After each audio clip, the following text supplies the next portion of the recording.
Deputy Chief of Staff for Management and Operations. The Deputy Chief of Staff for Management and Operations oversees the President's schedule and all logistical aspects of his movement within and outside of the White House. For example, both air travel on Air Force One and Marine One and ground transportation.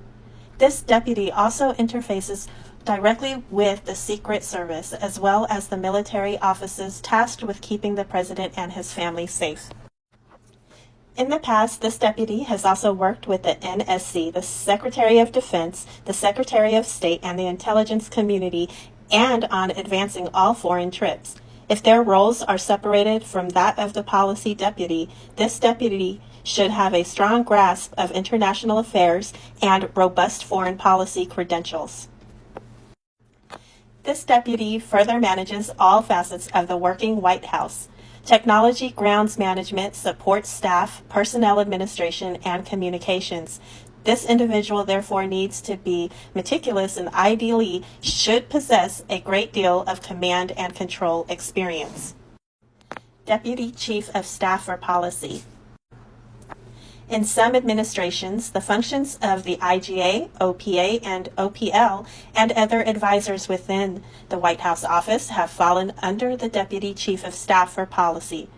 For conservatives, this arrangement could help to connect the White House office's outreach to political and external groups and be a strong conduit for state and local elected officials, state party organizations, and both grass-top and grassroots groups. This deputy chief works directly with the Chief of Staff, cabinet officers, and all three policy councils to support the development and implementation of the President's agenda.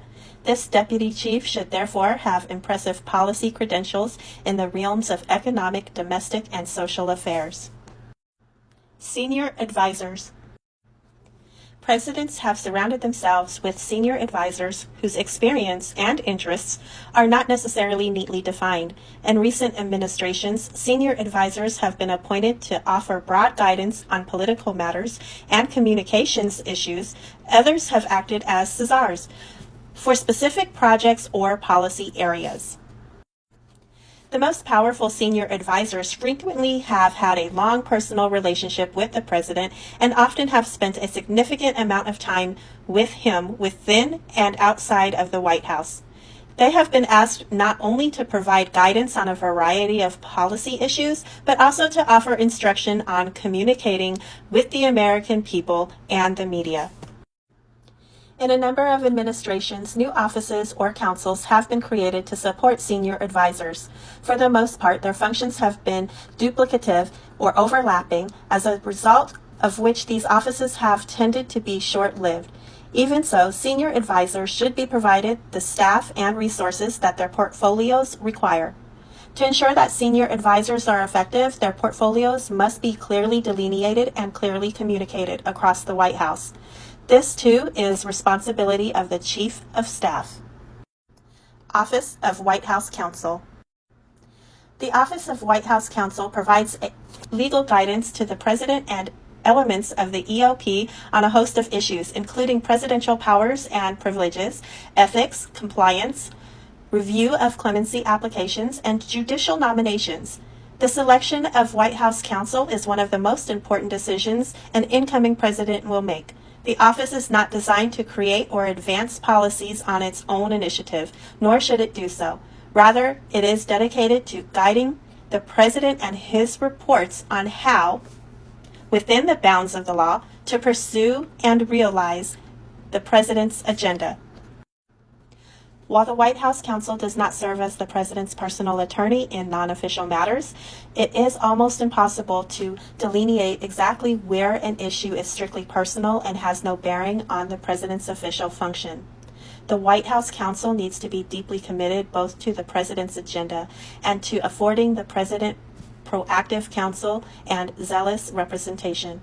That individual directly advises the President as he performs the duties of the office, and this requires a relationship that is built on trust, confidentiality, and candor.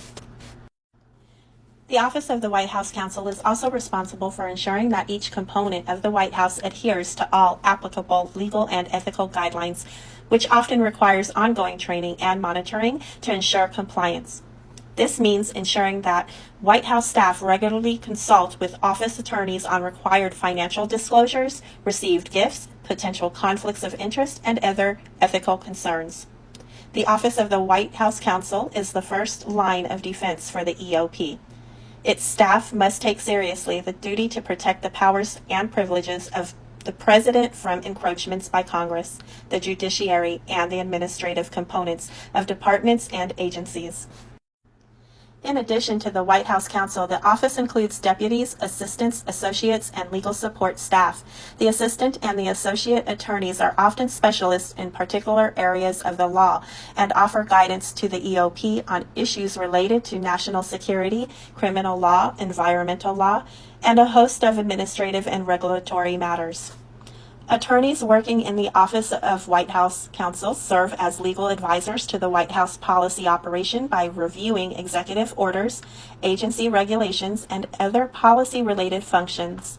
Here again, subordinates should be deeply committed to the President's agenda and see their role as helping to accomplish the agenda through problem-solving and advocacy.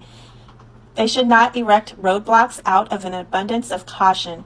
Rather, they should offer practical legal advice on how to promote the President's agenda within the bounds of the law. The White House Counsel's office cannot serve as a finishing school to credential the next set of white shoe law firm attorneys or federal judges in waiting who cabin their opinions for fear their elite credentials could be tarnished through a policy disagreement. Rather, it should function more as an activist yet ethical plaintiff's firm that advocates for its client, the administration's agenda within the limits imposed by the Constitution and the duties of the legal profession. The Office of White House Counsel also serves as the primary gateway for communication between the White House and the Department of Justice. Traditionally, both the White House Counsel and the Attorney General have issued a memo requiring all contact between the two institutions to occur only between the Office of White House Counsel and the Attorney General or Deputy Attorney General. The next administration should re-examine this policy and determine whether it might be more efficient or more appropriate for communication to occur through additional channels.